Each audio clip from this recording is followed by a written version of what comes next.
Good evening.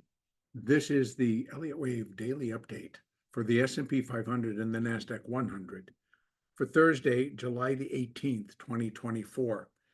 It seemed at the beginning that it was the turn of the Dow and the Russell today in getting hit with sells, getting hit on the sell side. And with the market dropping and the Dow closing down 500, the Russell about 40 and a half. But both markets continue to really follow a path that I am envisioning in terms of for the start of a minor fourth wave.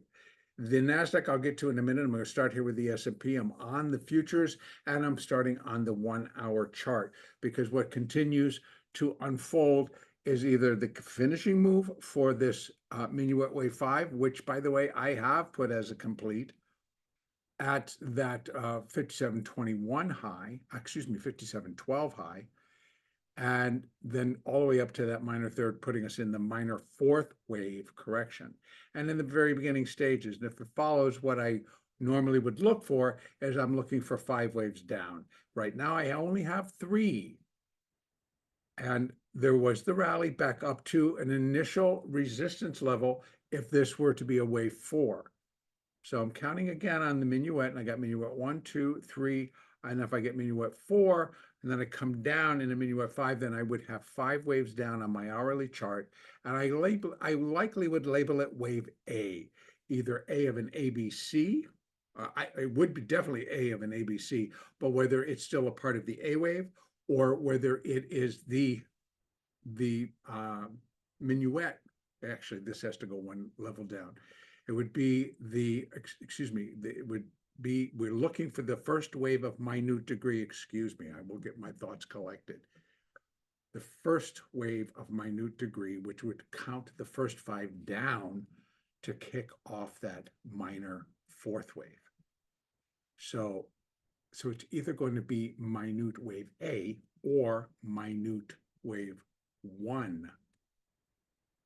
So right now, my choice would likely be minute wave A, but it could just be 1, and then we come up in a 2, we come down in a 3 and a 4 and a 5, and then we're just in a larger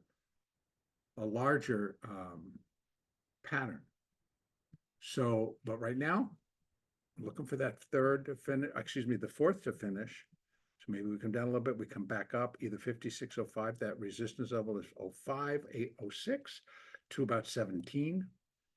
We do have 618, but the point being here that the market should not go above or cannot go above 56.32 and still then consider that this would be a fourth wave. It would kind of invalidate that we're working on 5 down and leave it as a 3. And if it gets left as a 3, well, then we run in the possibility that, okay, they're going to make one last run. Tomorrow basically would almost be the day. Of course, we're still moving into earnings, and some of the bigger firms, some of the bigger corporations are going to be reporting next week, and we're building up towards the end of the month into that first week of August, which is going to come pretty quickly. So things can remain very volatile in terms of days up to days down. We did see, again, some intense selling in both the S&P and the NASDAQ. So they both are continuing along. So right now in the S&P, I believe I will see a fourth wave stop, and then we'll get that fifth wave in.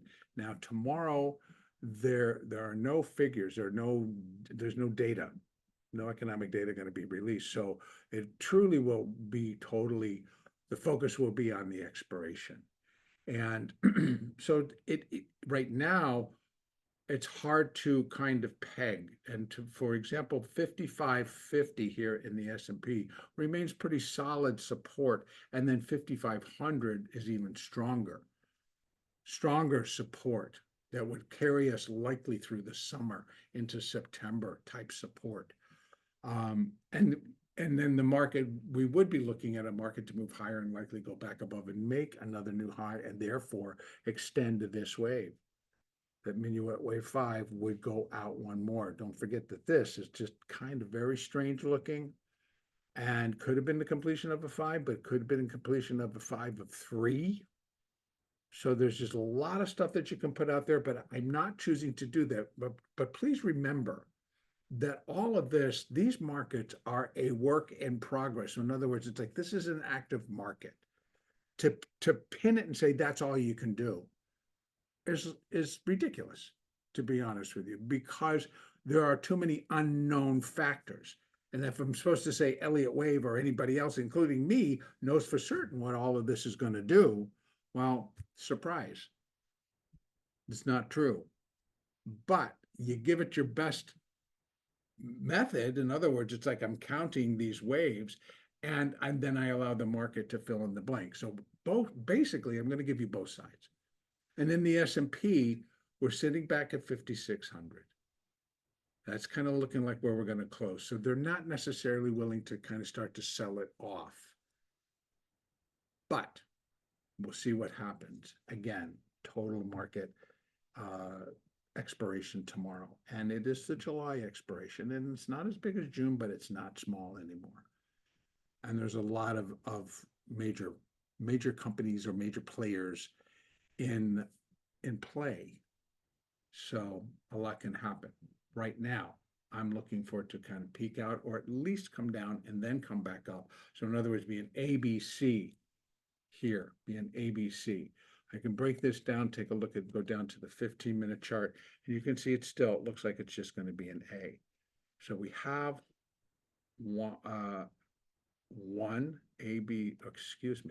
two, 1 ABC 2, and then we come down to a 3 and a 4 and a 5 to put in the third. Now that's kind of looking like it could be strong. And if it kind of keeps going, like I said, it's going to end up being an A, B, C. It's going to be 3 waves down. And for sure, we cannot violate and go above 56.32, let's call it. And if it does with any type of strength, then again, 3 waves down. Now, support underneath all of this, I would need that wave 1, but we have 55.57 down to 55.50. Now that's for tomorrow. A break at 55.50. I'm going to go back up to my hourly chart and we're going to flip over and we're going to take a look. We have just above, so again, 58.60 down to 58.50 support. Then it kind of breaks because you see the way that the rally of the market came up off of these lower levels. So we would find support at 55.45, 55.30, and then again at that low, which is 5,500. And 5,500 again, right now, would be a line in the sand for upside. And that's why I do believe it's going to be strong support, because I think there's a lot of positions that kind of just walk it down. And this one being a baseline going like, yeah, if you break it, we all have to make adjustments. So again, so I do think we kind of go up and then we'll start to come back down. And then one more time, you're going to be able to hook up and see, connect wave 1 to 4 to get a reading on wave 5 and where it can come in. Also, I can do one additional thing here, which is sitting on the outside here. So this is just the fibs on this entire minor third. And you could run another one where you're doing the fibs from there, which would do the minuet. So that would be the minute 5, and or I can just put out the minute 5 to see where that one comes in terms of support. And that's going to be these insides here. And so we have 55. Once we, trust me, if it breaks 5,500, then 54.50 and below is at risk. And so we'll track it if and when it happens. So moving average wise, not bad. Things are kind of ticking over. And again, look how close. So on the hourly chart, the 50 is getting ready to cross the 200. And that would, in my opinion, produce some downside acceleration. So in other words, we find more sellers when it starts to break there. And that's basically 56.50. Now, then we have the 20, and that sits at 56.28. If it comes down and breaks that, then you're going to get a little bit more. So resistance for wave 4, 5606 to 5617 right now. And then we have the moving averages. All right, over in the NASDAQ was controlled today by Metaverse. And Meta had a story and it just kind of held all day. And it got to a point where Meta, because it would move so quickly, could really move the NASDAQ as well. So it became a very interesting day. But the market continues to do well in terms of the 5-wave structure that I'm counting on the way down to kick off the minor 4th wave. And here again, I am counting on a minuet level. So I wanted to show the detail so far that I'm saying is good and be about 2/3 through that minuet wave 3 down. So again, subdividing, we have 1, 2, and then a nice, beautiful subdivision in the 3 of 3 move, which just finished today. So we have 1, 2, and then another 1, 2, 3, 4, 5 at today's low. That completes the 3rd of the subminuet. We get a subminuet wave 4. That resistance comes in at 19,970 up to 20,099 or 20,100. It could flip all the way, but then we have the top of the previous 4th coming in at 20,156, which was an area that kind of held it today and overnight as well, but it's still there. And then right above that, we have 20,205. And it can't retrace and come back above here. And if it did, it's going to leave, I'll have to recount it because I don't think that this is wrong. This is kind of clear. So I'm looking for that continuation, and I can bring it down to the 15-minute chart and take a look. You see inside. It's like we kind of went up. We did come down, and now we're coming back up. So I'm not sure if that was the A, the B, and now we're going to finish up with the C, and then tomorrow possibly just return moving lower. And next up would be 19,603. And if I move this back out, then we continue to have these levels here. Now coming in to this really should be marked in the wrong color because it should be in the minute, excuse me, the minuet color. And those are this color. So that would be for this 3, and that's what we're counting out. So right now we have 1.618 at 19,745. And then we have, it's a little bit outside in terms of it's the minute degree, everything within, I believe it's the minute. Let me just take a quick look. Yes. So we have it for the minor, that's the minute, and then the minor is the outside. So these are for the minute wave 5. And it's just actual support that I know that algorithms will use as coming back or retracing 50% of the rally. And they'll find support there to turn it, possibly. Or to at least take a stop, a breath, and a move, a bounce. So coming back down to these would be the levels. Now, where would I expect this minuet wave 3 to kind of come in? I think 600-ish or just below.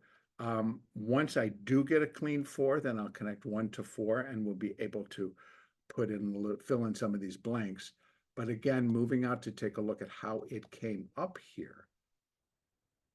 Like the market, that was pretty steady rally. Right now, we're kind of getting below. Today we got below wave 2, and we're getting ready. If we get below wave 4, it's going to give me, first of all, there should be support right there, and we know that because that's the 19,745.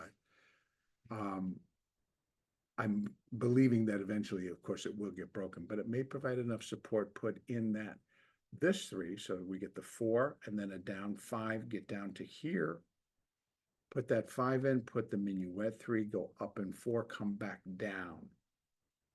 So, but if we get more of a heavy sell in the NASDAQ tomorrow, then these levels cannot be discounted.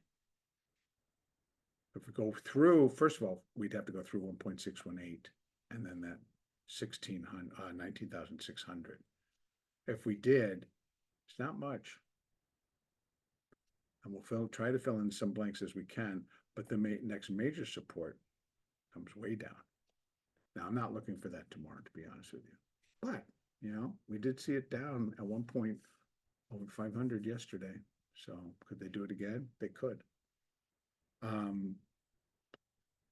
But overall, I do think that we are on track just to kind of go. So I'm not looking for it to kind of collapse its way south. I think it will work its way south. But again, support 19,745. And that really goes down to 19,720. So 45 down to 20, maybe a little bit lower. And the NASDAQ is famous for kind of going down, going below it, coming back up, going below it, maybe a little again, and then just kind of coming in. And the reverse is that, you know, the buyer's return. Now, looking at the moving averages on the hourly chart, they're all looking. We have the 50 below the 200. We've got the 20 still angling down. Everything is just kind of tumbling into place. Nothing's even really giving us that slow turn, or even the idea that it's going to be a slow turn for the moving average to go flat, which would then it becomes more, you know, resistance than anything else. They're all still angling pretty well lower, which is why I believe this does continue. And eventually we may end up down there into this area to finish up possibly wave 3. But then if we get another 4 and a 5 and the 5 comes down here, then we have that first 5 waves down on a minuet level. And that would then bump it up, and it would be either minute, but likely minute A. And then we go up in a B wave, and then we come back down in another C wave on this degree. So you can see we finished that degree. Now we've got these, and those turn into that. And that turns into that. So when we get 5 in this color, it will be the wave A of the minute, not wave 1 of minute. Because we're looking for a minor 4th wave, which is going to be comprising of a minute wave A, B, C. So, all right. And I'll take one look at the daily to see what those moving averages look like. Pretty much still in line. We got the 20 turning and starting to head lower, and eventually, you know, and the S&P and the NASDAQ still kind of going flat right at that 19,600 area is the 50. Guess what? Support. All right. That's going to be it again. No economic data comes out tomorrow. So the next Elliott wave daily update will be on Monday, the 22nd of July. I believe it is the 22nd. Let me just take a quick look. Yes, the 22nd of July. And then over the weekend, I will be doing a podcast, and we'll get that big picture view in.